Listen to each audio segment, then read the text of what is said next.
Chapter 16 September 24th, 1793. He who sitteth upon the pale horse, he whose name is Death, will be sent through the streets of Philadelphia. Quaker Prophecy, Philadelphia, 1793. Mrs. Flagg blew her nose into her kerchief with a loud honk.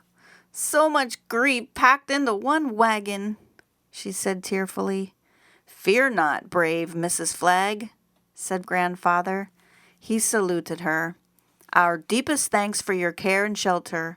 Please accept my most sincere hopes that we may meet again under healthier circumstances." Mrs. Flagg curtsied deeply. "May the Lord keep and preserve all of you." She waved goodbye, and the wagon rolled forward. Soon Bush Hill faded into the horizon. Grandfather and I were riding along with 5 fever orphans who were being sent to the orphan house. Grandfather rode at the front with the driver, a relatively clean man with neatly combed hair and a smooth face. He quietly whistled a tune, one of Grandfather's favorites. They would be good company for the journey. I sat on the hardest plank in the back next to a woman named Mrs. Bowles. 2 boys huddled together for comfort. They looked like brothers. The other children stared vacantly ahead. One girl looked to be my age. Her neck was dirty and her dress was torn. I wanted to speak to her, but couldn't think of what to say. When she saw me looking at her, she turned away. Mrs. Bowles was a straight-backed woman dressed in Quaker gray. She was older than Mother, with kind eyes and laughter lines that curled around the sides of her mouth. As we drove away from the hospital, she picked up the smallest crying child and sat him in her lap. The child's sobs kept time with the rhythm of horse hooves on the road. He wiped his nose on the front of her dress and snuggled closer in her arms. "Mrs. Flagg explained that you have been through a great deal," Mrs. Bowles said gently. "Yes, ma'am. These are trying times. They seem to bring out the best and worst in the people around us." We sat in silence, watching as the slate roofs of the houses on the outskirts of the city came into view. Mosquitoes, gnats, and flies followed the wagon, drawn by the smell of the sweating children and horses. "How old are you, Matilda?" 14, 15 in December." "And are you feeling recovered from your illness? Fully recovered?" I nodded. "My only complaint is that my stomach grumbles all the time." She smiled and shifted the child in her arms. "That is normal enough for someone your age." "If I may inquire," she began delicately. "Yes?" "Have you considered what you might do to help? You have recovered, so you cannot get the fever again. You are young and strong. We have a real need for you." "How can I help anyone? I'm just a girl." As soon as the words were out of my mouth, I wanted to pinch myself. The first time anyone treats me like a woman, and I respond like an infant. "You are much more than a girl, let me assure you of that. You are older than Susanna here." She inclined her head toward the girl with the dirty neck. "She has lost her family, but we are not taking her in as an orphan. She will help us with the younger children." The child in Mrs. Bowles' lap stirred and whimpered. "Shh, hush," she whispered to the little one. "I know that you have not received any word from your mother yet. It may be better for you to stay with us. We would keep you fed and warm, and you could provide us with a much-needed extra pair of hands." The wagon had reached the part of the city where new houses and businesses were under construction.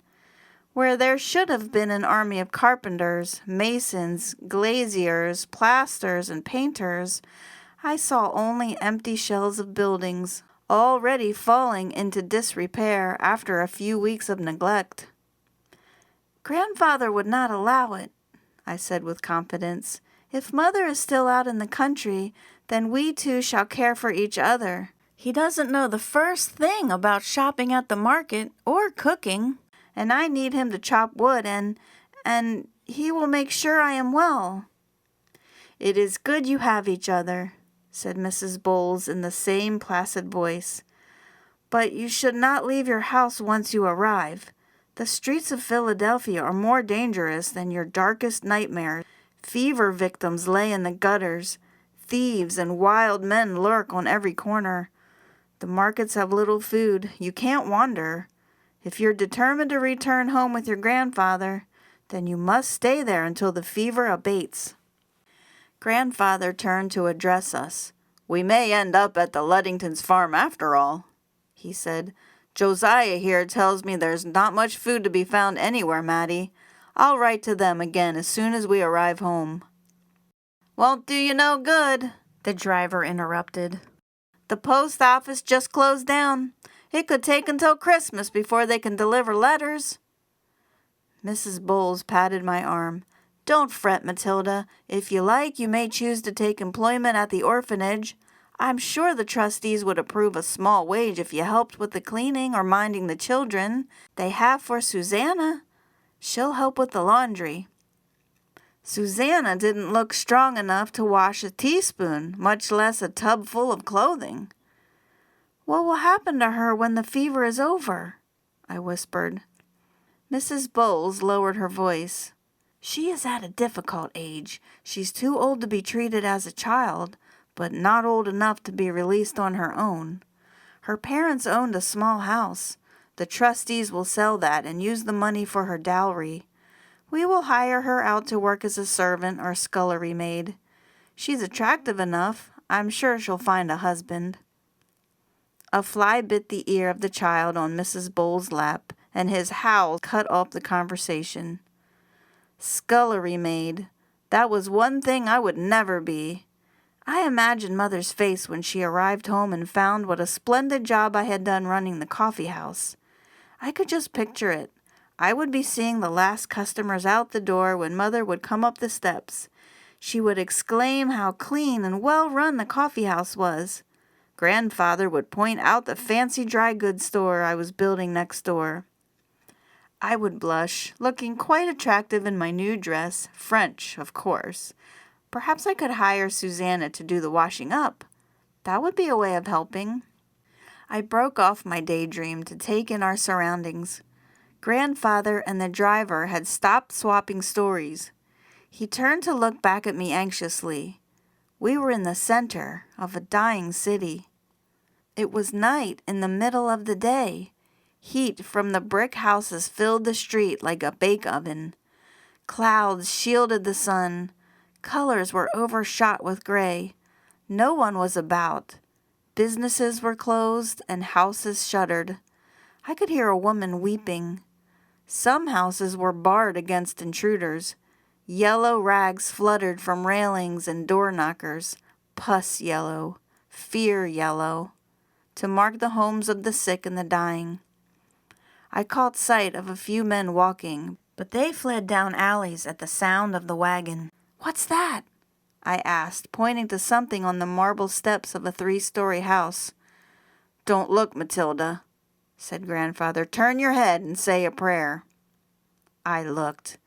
It appeared to be a bundle of bed linens that had been cast out of an upper window, but then I saw a leg and an arm.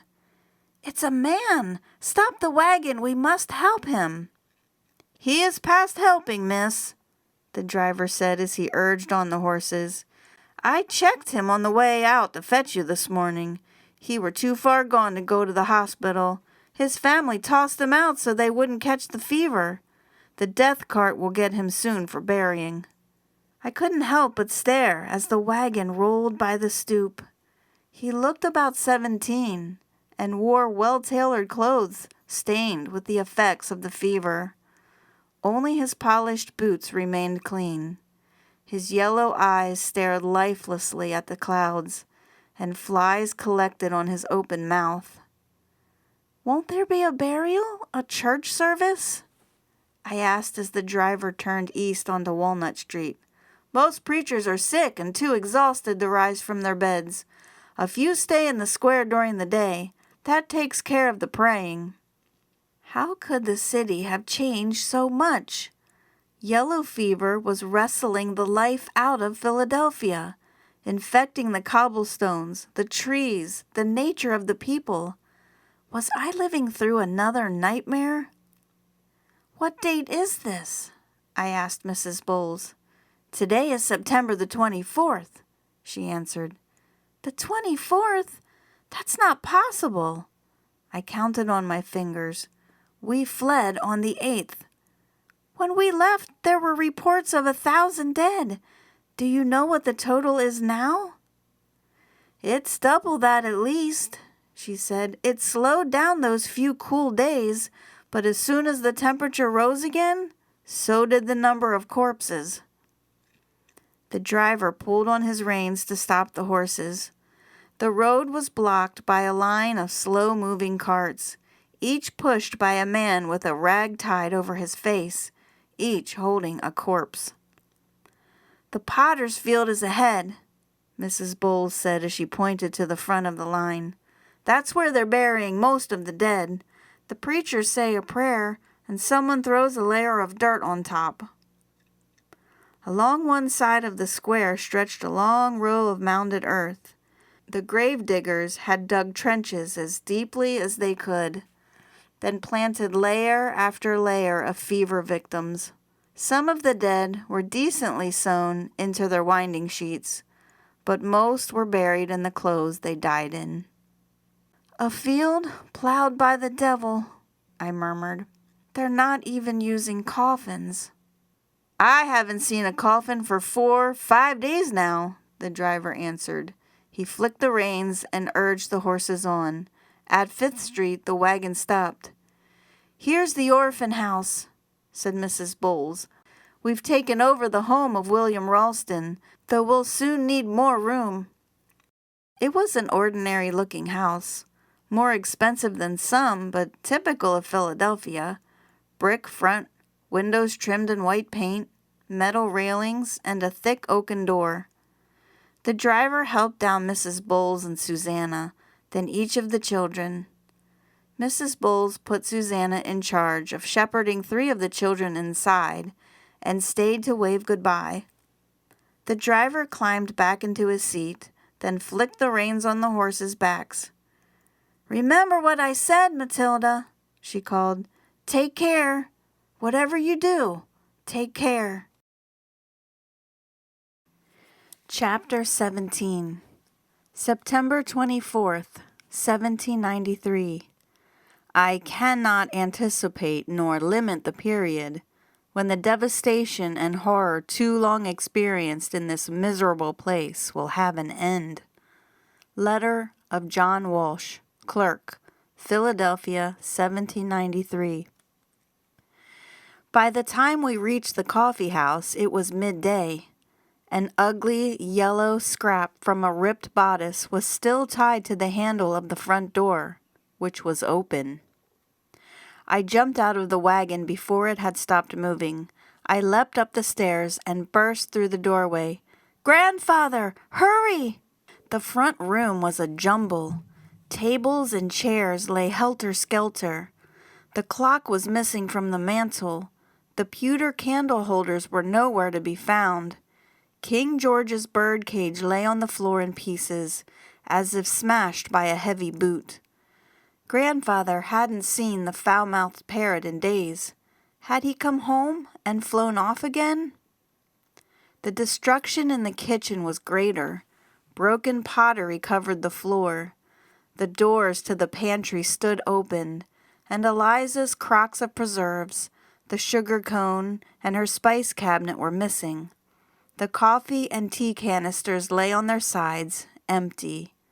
The dried meat, beans, and onions that usually hung from the ceiling had vanished. Even the kitchen table was overturned. Something crunched behind me. I whirled around, but it was only Grandfather picking his way across the broken plates. "What happened here?" he asked quietly. His eyes moved over the mess, but it did not look like he could make sense of it. "I was just here a few days ago. I locked the door, Mattie, I'm sure."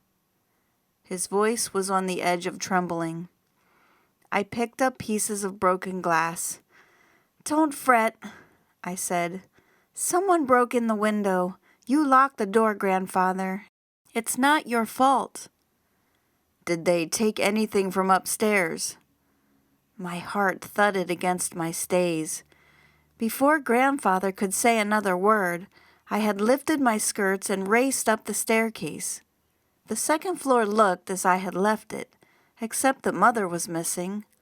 The powerful stench of sickness lingered.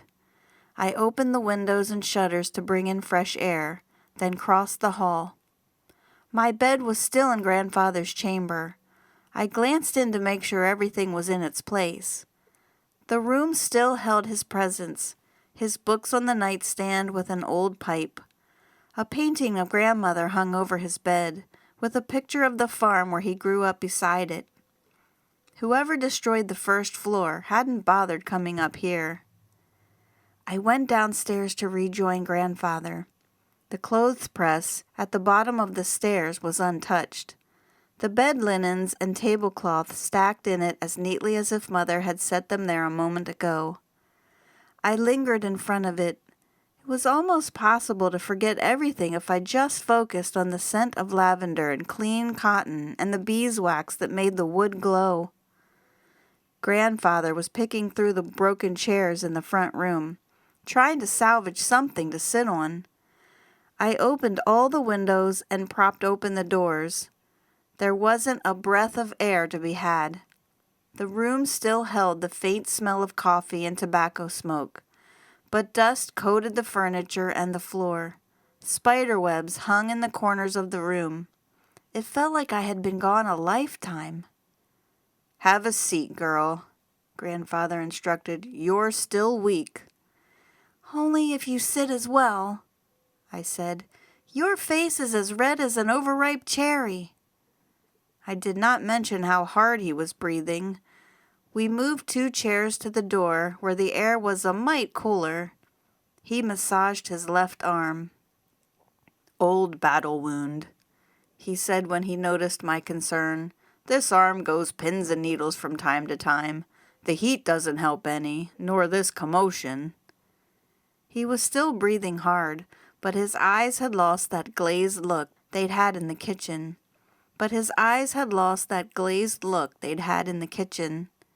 He needed a good night's sleep in his own bed, I decided. "Right. When you were here a few days ago, everything was in order and locked up tight. You thought that Mother had gone to the Luddingtons' farm." "And Eliza," he said. "She would have asked Eliza to join her." "Eliza wouldn't go. She has family here and would have wanted to help. You know Eliza would never run from trouble." He nodded his head. "Whoever came here didn't go above stairs," I continued. "Maybe they saw the fever rag and thought there was still an invalid in the house." "It didn't stop them from destroying everything they touched," he said. "Was anything else stolen?" "Food. They took every scrap of food in the kitchen, even the—" I froze. "The strong box." I fumbled with the tread of the hollow stair, then threw it to the side and lifted out the metal box. I opened the lid. It was still there, pence and shillings. Thank heaven for that. I returned the box to its hiding place. It could be worse, I thought. The house is still standing. We're alive. Mother and Eliza must be somewhere safe. I had to believe that. The fever would soon be over, and our lives would return to normal. I just had to stay clever and strong and find something to eat. A tear surprised me by rolling down my cheek. "None of that, Mattie girl," I whispered to myself as I scrubbed the tear away. "This is no time to be childish." A familiar yowl came from the back door. Silas waited at the threshold, unwilling to risk his paws on the messy floor. I carried him in to Grandfather. "Here's a friendly face," I said as I held the cat close. "He seems healthy enough." I scratched between his ears. Silas rubbed his face in my hair. Why didn't you scare those intruders away?" "They probably fed the beast a bit of ham, and he showed them the way to Eliza's goodies," said Grandfather. He tried to lift his sword and scabbard to its place over the mantel, but his arms shook too badly. I set Silas down and took the sword from him. "Let me help you," I said. I raised the sword to its resting place. "Thank you, my sweet," Grandfather said. "Don't know what's come over me." "I know," I said firmly. "We've just come through a battle, and you need time to recuperate." I wagged my finger at him like a commanding officer. "Captain Cook, you must report to your bedroll immediately for an extended leave, sir. Fresh water will be fetched for you." He saluted me. "Yes, ma'am, General Matty." I listened with envy as his boots shuffled up the stairs and clumped into his bedchamber. I wanted to take a nap. Why couldn't someone else come to clean up the mess and fetch the water? Silas looked at me skeptically. "You're right," I sighed. "If I don't do it, no one will. But first, I need something to eat. Even Mother believed in a good meal before chores. Let's get Grandfather's water and see what we can salvage for supper." Silas followed me outside. Oh, my gracious! The garden looked dead. Insects had devoured most of the leaves and vegetables, leaving behind skeletons of stems and branches. Weeds had exploded between the neat rows. All those weeks of back-breaking work had been for nothing. Hot tears threatened, but my grumbling stomach was more painful. I drew a bucket of water from the well and used the dipper to drink as much as I could hold.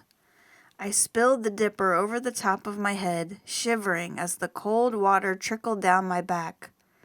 I carried the bucket inside and poured a mug for Grandfather. He was already asleep by the time I entered his room. His color was better, and he was snoring like a barn full of plow horses. I set the mug on the floor and tiptoed back downstairs. The ground was baked too hard to use the hoe. I decided to pull up what I could and hope to find something edible overlooked by varmints. A cloud of bugs swarmed around my face every time I touched a withered plant.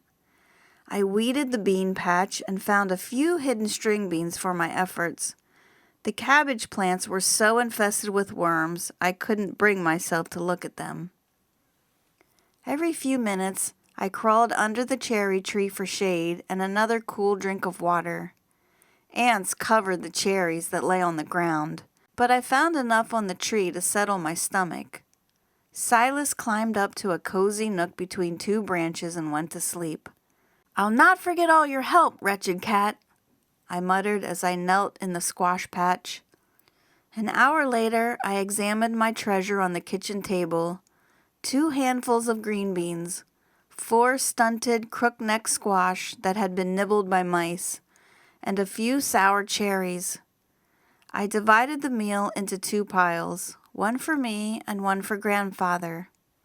"Not exactly a banquet, is it?" I asked Silas. Silas jumped on the table and lapped the water in my mug. "Oh, no, you don't," I said as I lifted Silas off the table. "We still have rules, even if Mother isn't here to enforce them.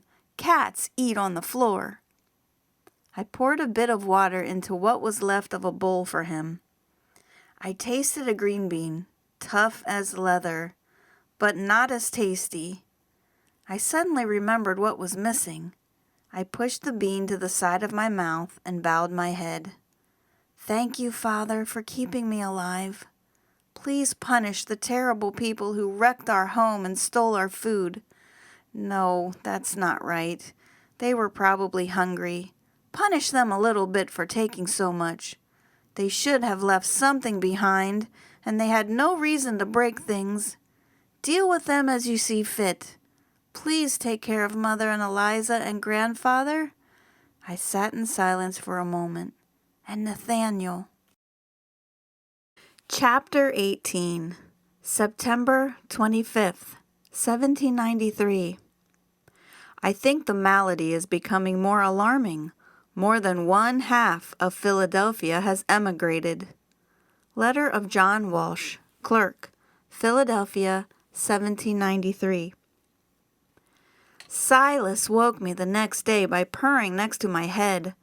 I rose and stretched, enjoying the coolness brought by the night. Grandfather snored across the room. We had survived 1 day and 1 night. I crept downstairs. I wanted Grandfather to get as much rest as he could. My skin was crusty with filth, and I itched. No doubt I looked a fright and smelled worse. I made my first decision of the day. I needed a bath. Much as I hate to start a fire on a day like this, we have to boil water, I told Silas. I fumbled with the flint and tinder until a spark jumped, and I built a respectable blaze. It was a shame there was no one to boast to but Silas. I didn't bother putting a skirt or bodice over my shift to haul water from the well.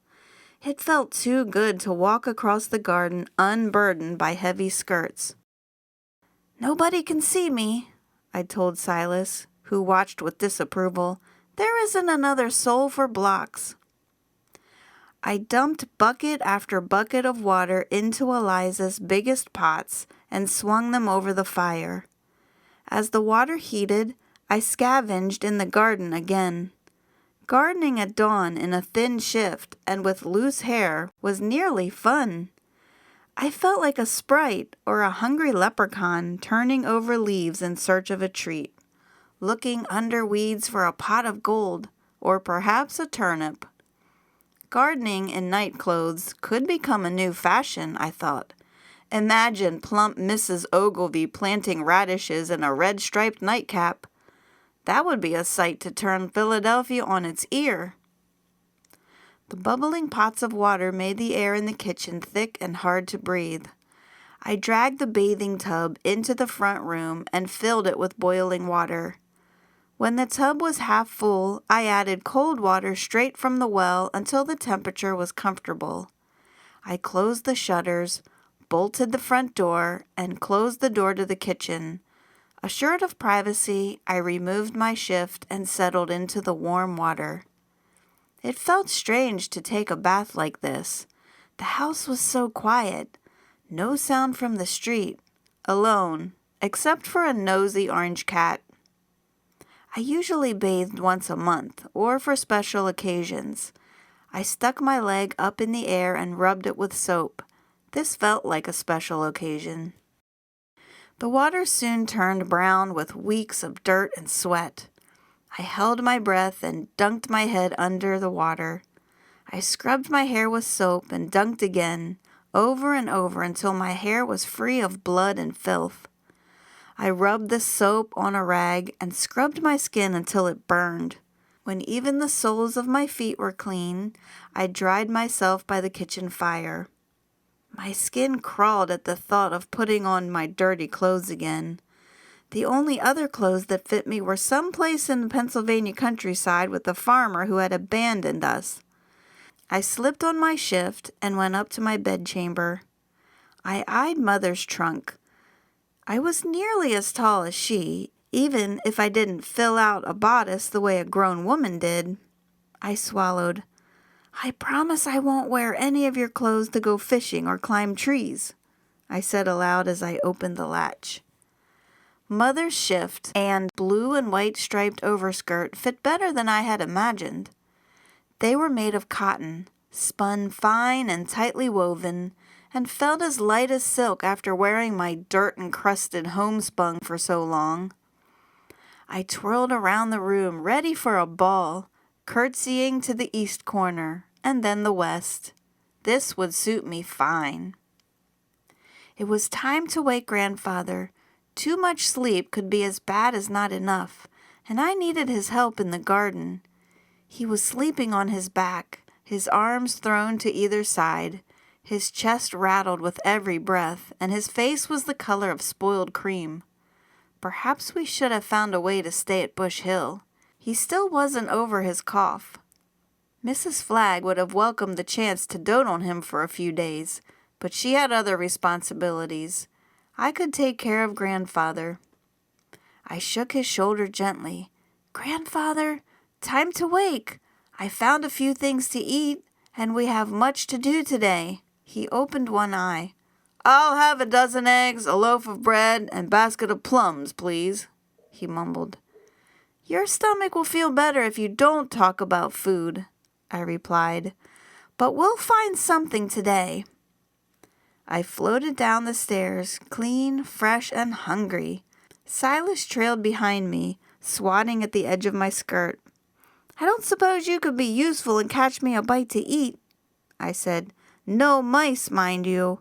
A fat chicken would be lovely, or a length of sausage, or beef stew. Listen to me, I'm as bad as Grandfather. I set a small pot of water to boil and added the beans and turnip. The thieves hadn't bothered to take any of the herbs drying overhead. I sprinkled parsley and sweet thyme into the water. While the soup cooked, I swept the kitchen floor clean of the broken crockery. It made so much noise I did not hear Grandfather enter the room. It sounds like you're tearing the house apart, board by board, he said. He squinted. Excuse me, miss. Have you seen my granddaughter Mattie? She must be around here somewhere. Filthy little urchin she is, wearing a grimy dress and a ragged cap. Get on with you, I said. There's no call to be rude, and the bath water is still warm, if you don't mind it gritty. I'm a soldier, girl. I've bathed in icy streams. I interrupted. Frozen lakes and rushing rivers. I know, a real soldier doesn't need hot water.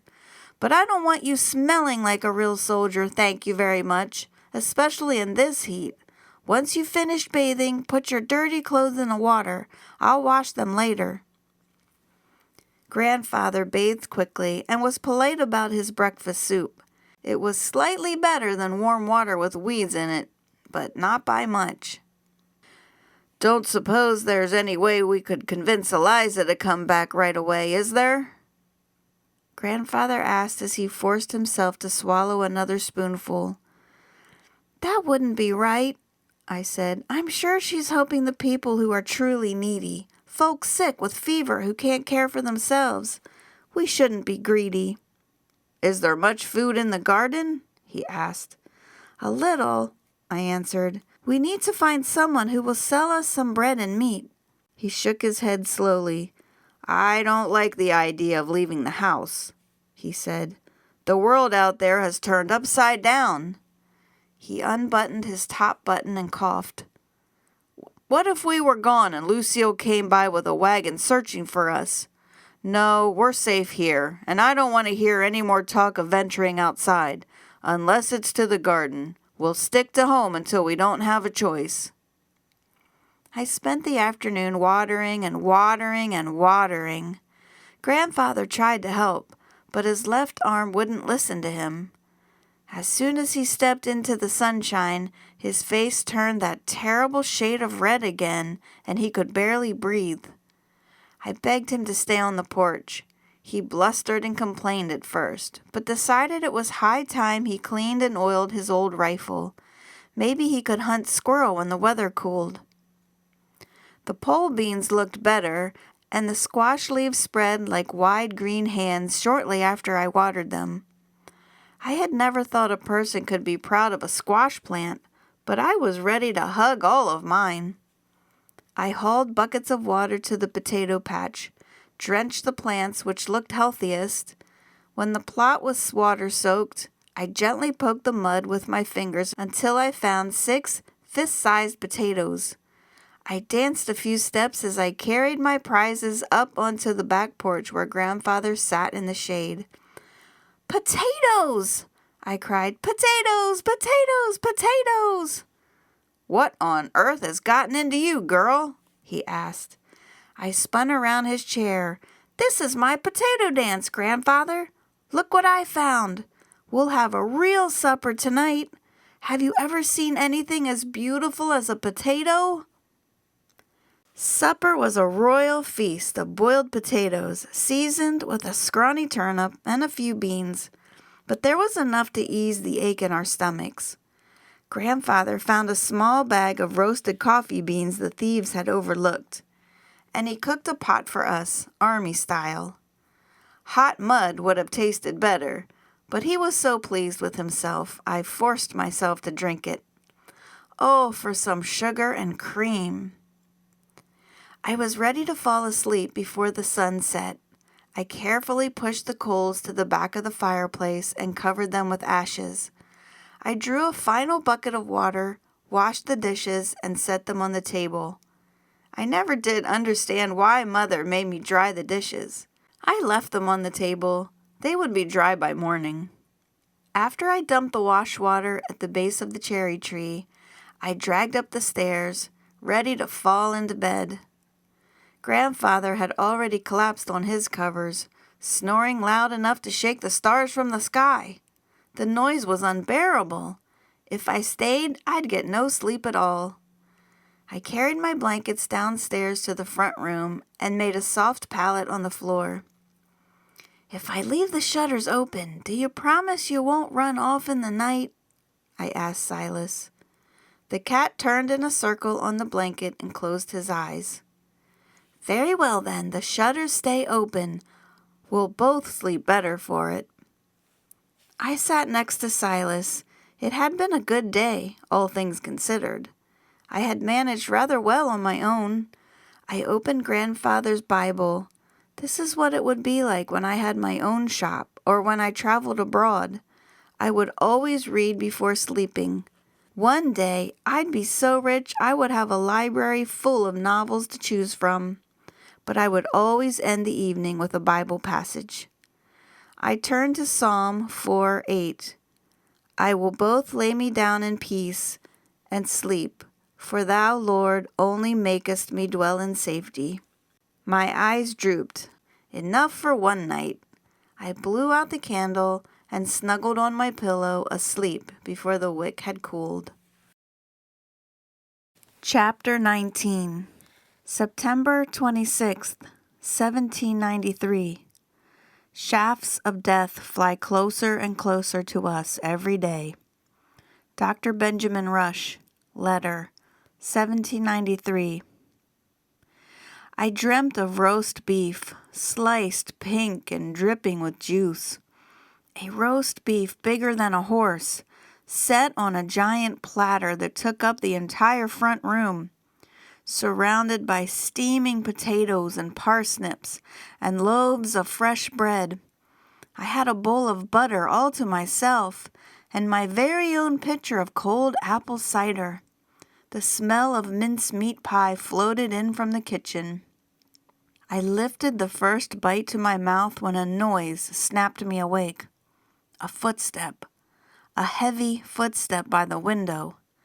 Silas scrambled off the blanket and ran across the room.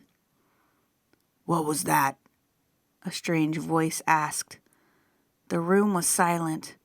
I held my breath. "Probably a rat," a second voice answered. "Hurry up! Get in there!" Another footstep landed by the window. I turned toward the noise and saw a thin man in the moonlight.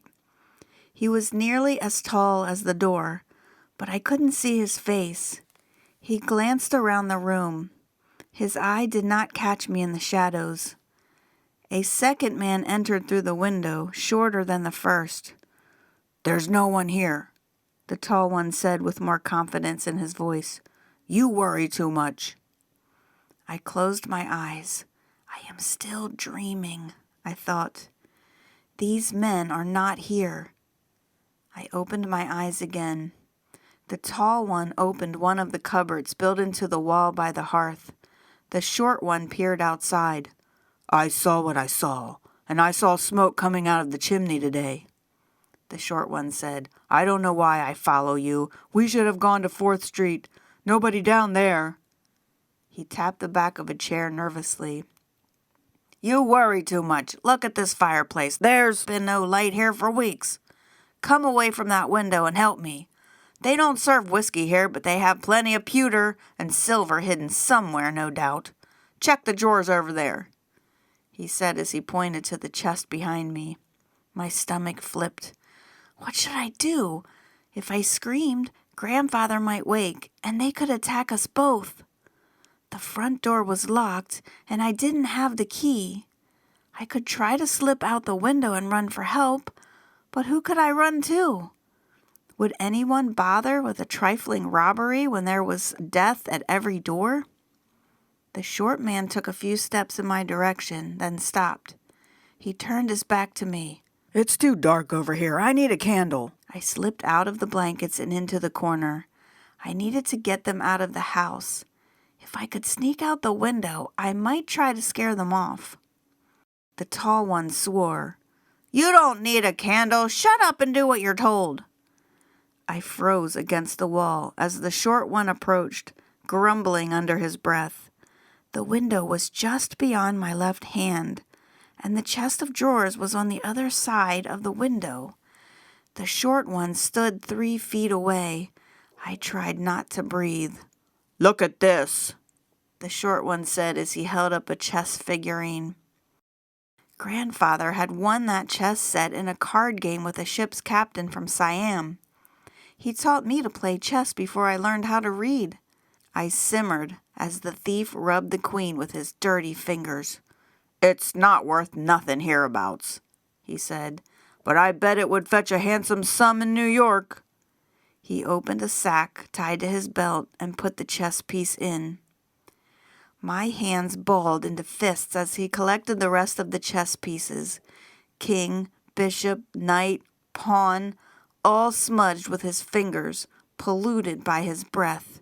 How dare he? My jaw tightened. Why were they here, standing in my front room, stealing the hard work of my family? I wanted to drop him into a sack and boot it out the door. The tall thief lifted Grandfather's sword from the mantel. "Go to New York if you wish, but I know a gentleman in Wilmington who would pay a pretty price for this." "That's not worth a continental," the short one laughed. "I could get a better price for my old stockings. Every man in America drags his rusty sword around and claims he ran it through 100 British. It's a piece of junk." I glared at him from my hiding place. Grandfather did kill British soldiers with that sword. He told me so himself. Steady on, Maddie. Crawl out the window as soon as he looks away. The tall one pulled the sword from the scabbard and slashed it through the air. "Maybe I won't sell it then. It could be a handy weapon." He tested the blade with his thumb. "Still sharp, and I don't see a bit of rust. I could become a highwayman." He advanced across the floor toward his partner, waving the sword. "What ho there, my good man! I have come to relieve you of your purse." "Give over. Let's fill our bags and leave. You can play at the tavern." The tall one would not relent. He pressed ahead, continuing to brandish the sword back and forth wildly. The tip of the blade swept by my face. He shuffled forward another foot and waved his arm again, the sword level with my neck. "No!" I screamed as I ducked. As soon as the sword passed over me, I ran for the kitchen, colliding with the tall man and knocking him down. "It's a ghost!" the short man cried. "It's a girl, you fool!" the tall one growled as he jumped to his feet. "Get her!" I ran through the kitchen to the back door and fumbled with the bolt. The thieves' footsteps thudded on the oak floor. "Open! Open! Open!" The bolt slid back. I pushed down the latch and opened the door. I crossed the porch in 2 steps and ran across the warm earth toward the gate. My foot came down hard on a sharp rock. I cried out, but kept running. The gate was only a few more steps. Faster! Faster! 2 bony hands curled around my shoulders like the claws of a panther and yanked me backward. I hit the ground so hard it knocked the breath out of me. The tall man picked me up and carried me back into the house, where the short man was finishing his search through the chest of drawers. You should have let her go, the short one said. What good is she to us? This hate here will tell us where they've hidden all their silver. I'm sure they have a strong box as well, the tall man said as he tied my wrists together in front of me. I spat at him. Smack! The tall man slapped me across the face, jerking my head backward. Don't hit her, the short man protested. I'll do as I please, the tall man said as he wiped his face on his sleeve. Now, missy, the silver and the strong box. Where are they? We've already been robbed. They took everything. You're too late, I said. See, we're too late. Let's go. The short man pulled on his partner's sleeve. Shove off, the tall man shouted. What if she's lying? You think she's going to hand over all her money because we ask her nicely?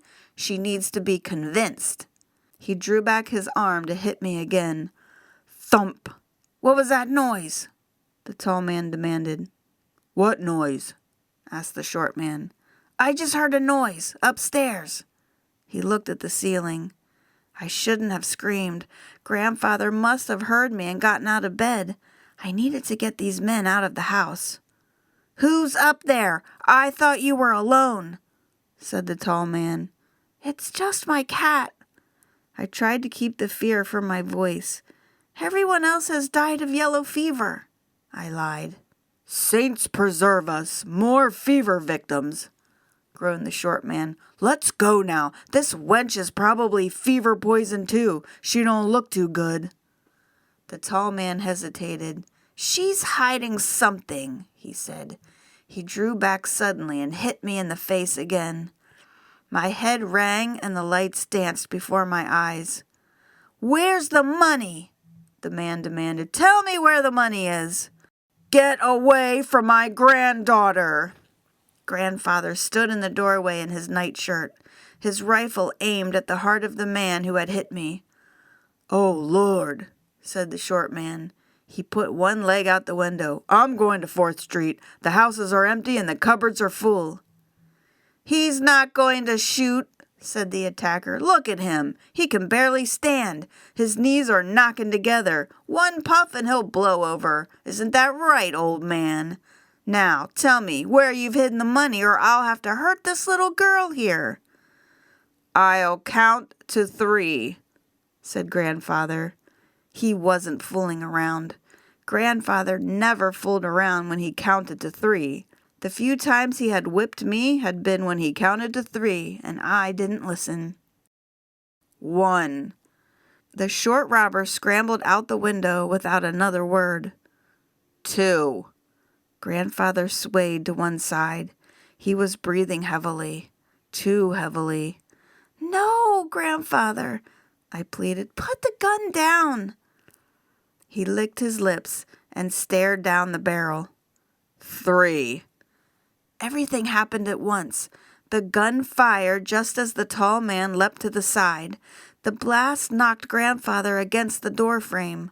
The tall man jumped on Grandfather and punched him in the face. I kicked at the tall man until he hit me with the back of his hand and sent me sprawling.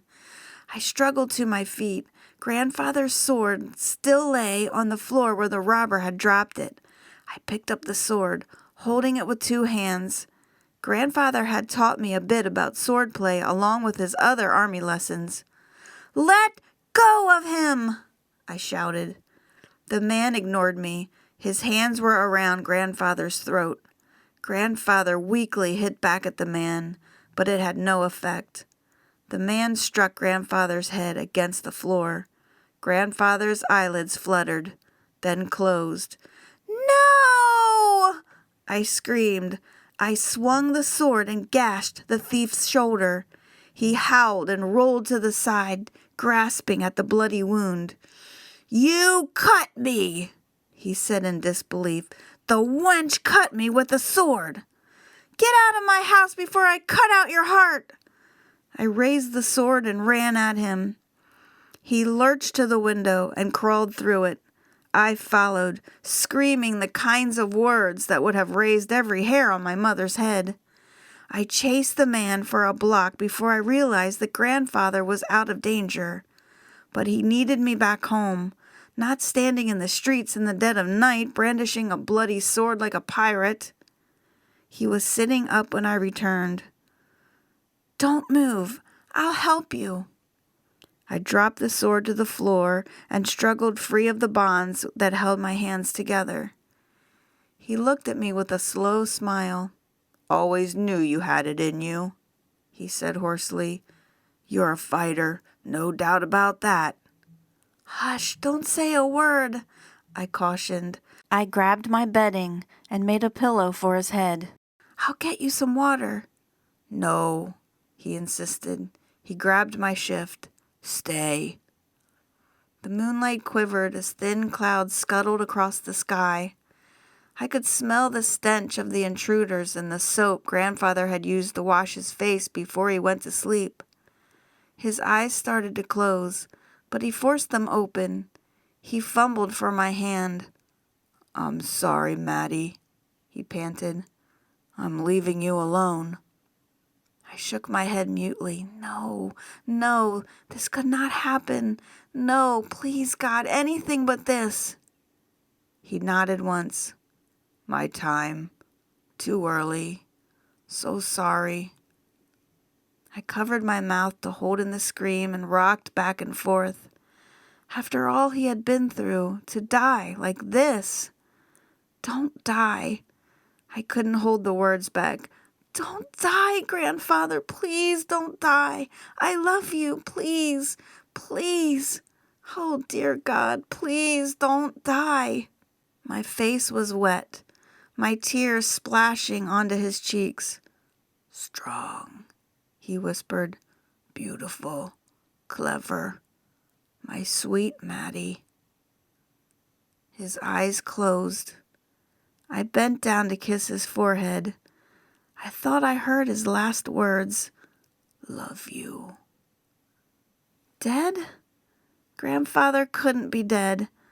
My grandfather, candy-giving, wood-chopping, tobacco-smelling grandfather, who carried me through Philadelphia like a princess, who knew every politician, printer, carpenter, and captain, who fed stray dogs, who curbed mother's tongue, who carved me a doll's cradle, who dried my tears. Dead. I held my breath and waited for the earth to stop spinning. The sun need not rise again. There was no reason for the rivers to flow. Birds would never sing. The sound came straight from my heart, as sharp as the point of a sword. I shrieked to the heavens and pounded the floor with rage. "No, no, no! Don't take him! No, no, no!" I picked up the sword and attacked the chair as if it were death itself. When the chair was a pile of firewood and the sword dull, I fell to my knees by the side of my grandfather's body. Dead. Growing cold. I straightened his arms and legs so he might lay with dignity. What should I do next? There was no one to ask. I felt like a baby girl just learning to walk, only the ground under my feet was shaking, and I had no one to hold on to. Silas patted in and rubbed himself along Grandfather's hand. He lay down beside me. I took a shaky breath and looked at the face that had loved me so much. The light was gone from his eyes, blown out. I gently closed his eyelids with my fingertips. I was not afraid to touch him. There were other things to do. Think now. I tried to remember the funerals I'd seen. I dimly remembered seeing an elderly woman's body during a wake when I was younger. There was a bandage around her jaw to keep her mouth closed. I pulled myself from the floor and marched to the clothes press. I took out a few of our finest napkins and a linen tablecloth. A small package thumped to the floor, but I didn't bother to examine it. I used the napkins to bind up Grandfather's jaw. I hesitated before moving him onto the tablecloth. Would he want to be buried in his nightshirt? A smile skirted across my face before I could stop it. I thought I heard him chuckle, but his body was as still as ever. He once told me that death is the eternal sleep. What could be more fitting than his nightshirt? Might be more comfortable than forcing him to wear tight clothing for eternity. He'd understand. I covered him with the tablecloth, but it sent an icy chill through me. I was supposed to cover his face. That's what people would expect. But I couldn't force myself to do it. He had such a kind face. I folded the tablecloth down below his chin. It looked like he was asleep. An owl hooted outside. I wondered where King George was, if he knew that Grandfather was gone. Maybe that's why King George had left us, to prepare a place for this old soldier. I sniffed and wiped a tear from my face. Silly to cry about a dead parrot, I told myself. The first tear gave way to another, and then another. I passed the night kneeling by the side of the finest man I had ever known, praying that the morning would not come. Chapter 20. September 27th, 1793. Doctors ravin' and disputin', death's pale army still recruitin'. Philip Freneau. Pestilence, written during the prevalence of a yellow fever, 1793. Bring out your dead. What was that? Bring out your dead. The hoarse voice echoed off the cobblestones and brick houses. I opened the shutters a crack and peered out. A man dressed in rags pushed a large cart that already contained 2 corpses, a child and a young woman, their skin tinted a pale yellow. The cart was not heavy, but the man walked slowly, as if he were pushing the weight of the world. My hands shook against the window frame. A cold wind from my nightmare blew through my mind. I had to remember something. Bring out your dead. Grandfather. I whirled. His body still lay on the floor. My stomach clenched. I ran outside and threw up what little was in my stomach on the side of the road. It wasn't a nightmare. It truly happened, all of it. The sour taste burned my mouth, and my hands would not stop shaking. There could be no running from this. Hiding from death was not like hiding from Mother when she wanted me to scrub kettles, or ignoring Silas when he begged for food. I was the only one left. I had to bury my grandfather, and soon. Hot weather was most unkind to the dead. That was made painfully clear up at Bush Hill. I bit the inside of my cheek to stop the flow of tears. Crying wouldn't help anything. My duty was clear. I understood why the cartman walked so slowly. Death was a heavy companion. I wiped my mouth on the hem of my dress. The cart turned down 7th Street and headed south. I ran to catch up with it. A few minutes later, Grandfather's body was loaded onto the death cart. When the man realized I would follow him to the park, he treated Grandfather's body with respect. He gave me time to dash upstairs and find Grandmother's portrait. Grandfather had looked upon her face every night before he fell asleep. I tucked it underneath his arm as he lay in the cart. It pained me that he could not be buried next to her in the churchyard. I hoped that taking her image to the grave with him would be a comfort. I nodded to the man. He struggled to push the cart. Grandfather's weight made it hard to manage. I tapped him on the shoulder. He looked me up and down once, then moved to the side. I grasped one of the cart handles with both hands. We both heaved and the wheels rolled. Together we pushed the cart to the burial ground. The funeral procession for Captain William Farnsworth Cook should have been loud and long, crowded with friends, exchanging memories of the grand old man. But the streets were ghosted, colorless, and hushed. His casket should have been pulled by a fine white horse, not pushed by a girl and a stranger. I shifted my hands on the heavy handle. A sliver bit into my palm, and I couldn't stop the tears. He was truly gone. The burial square was quiet, yet busy with activity. 30, maybe 40 men were methodically digging the earth and laying the dead to rest. 2 of them picked up grandfather's body and laid it on a large canvas cloth that reminded me of a sail. They wrapped the cloth around him and quickly sewed the shroud shut with thick curved needles. I stood behind them, silent and numb. They lifted grandfather's shroud by the top and the bottom and prepared to fling it into the open grave. My voice erupted. "Stop!" All heads turned to look at me. I didn't realize what I had done at first. The men set the shroud on the ground. "You can't just toss him in there like a sack of potatoes," I said. "Where's the minister? You're not supposed to bury people without prayers." The men looked at each other. The one who stood at grandfather's feet spoke softly. "The minister will come by later today and pray for all the dead, miss. There are so many people alive who need tending to. The dead have to wait their turn. I'm sure God will understand. No, please, miss, let us get on with this work." He bent over to pick up the shroud. "Put him down," I said. The men ignored me. A spiteful voice hissed in my head. "Shut up, Maddie," the voice said. "You're a silly child. You have no business ordering these men around. Stop interfering and get out. This is no place for you. Get your sniveling self to the orphan house where they'll feed you and dry your tears." My head throbbed to the rhythm of the shovels biting into the earth. My hands decided what to do without consulting the rest of my body.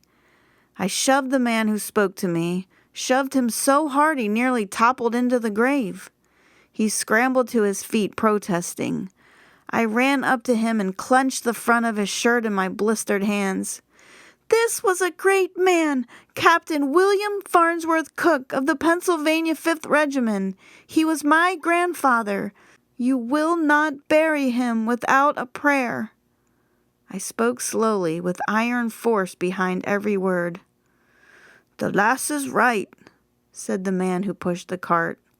It was the first time he had spoken. He took a slim book from his pocket and offered it to me. "Can you read?" I nodded and took the book from him. It was a copy of the Psalms, the pages worn thin and dirty from frequent use. I stared at the gravediggers. They took off their caps and bowed their heads. Movement in the park stopped, as those watching laid down their shovels and bowed their heads. The book opened to the familiar words. I swallowed, cleared my throat, and began to read loudly so that all could hear. "The Lord is my shepherd. I shall not want." The men around me moved their lips and then gave voice. Our voices rose together as one, proclaiming faith, joining in grief. At the end of the reading, some crossed themselves, others wiped their eyes. I stood straight and tall. "Thank you." I handed the book back and walked away. There was nothing more for me to do. My feet moved, taking me up one street and down the next. I didn't see another person for blocks, not even a gravedigger or a physician. The sound of my shoes tapping across the cobblestones echoed down the street like a latecomer sneaking into church. I walked past the homes of people acquainted with my family. They were all deserted. My shift darkened with sweat. Surely I wasn't the only person left in Philadelphia. My mind whirled. What to do? What to do? I should find a way to the Luddingtons. No, that would be impossible. I should go to the orphan house. They would take me in. The compass spun wildly. No, I could care for myself. I was not a child. Bush Hill. Mrs. Flagg would see that I was fed. I could help care for the sick. but the memories of that place were filled with the sound of Grandfather's voice and the rumble of his laugh.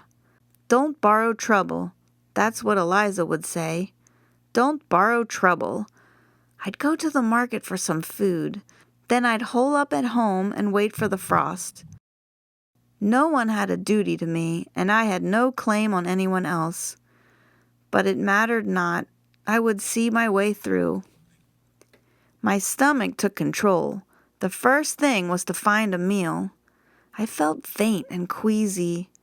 I stood in the shade of a linden tree, then set out the short distance to the market.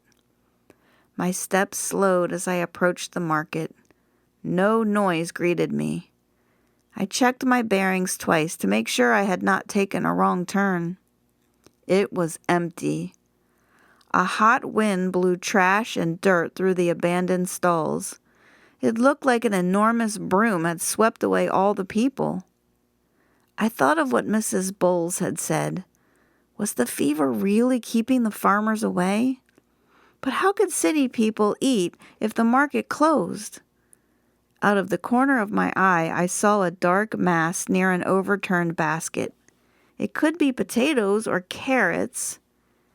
I picked up my skirts and hurried over to investigate. Rats. Shiny, slippery rats.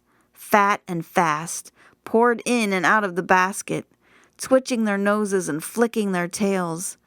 I had never seen rats so far away from the river. Where were the dogs? The cats that kept them away? And what would I do now? How was I going to eat? A chest of gold wouldn't buy any food here today.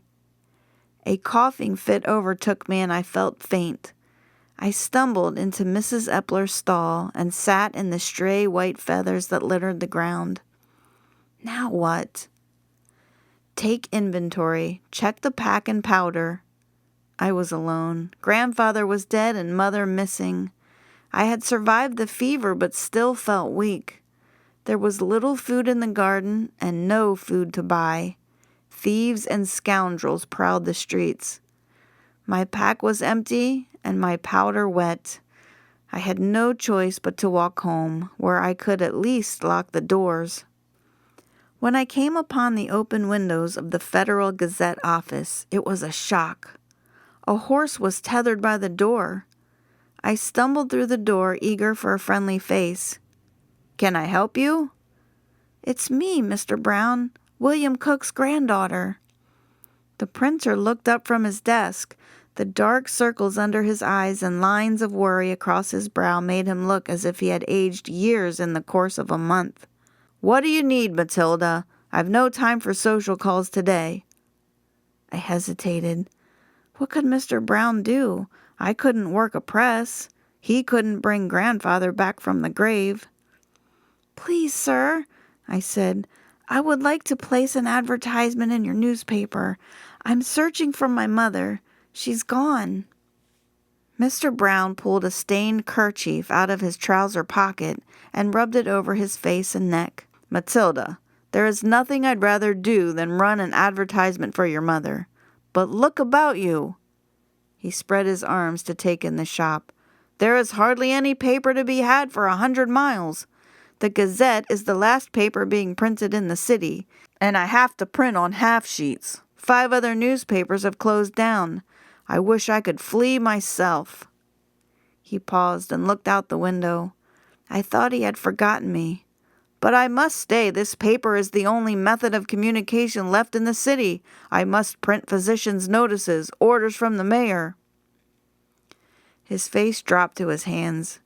The shop was perfectly quiet, save for the sound of the clock ticking on the wall and a fly caught in a spider's web strung across a grimy window pane. "Mr. Brown? Sir?" He took a deep breath and looked up. "In the beginning of August, this was the largest city in the United States. 40,000 people lived here, near as I can tell." He pointed to the jumble of notes and letters on the desk before him.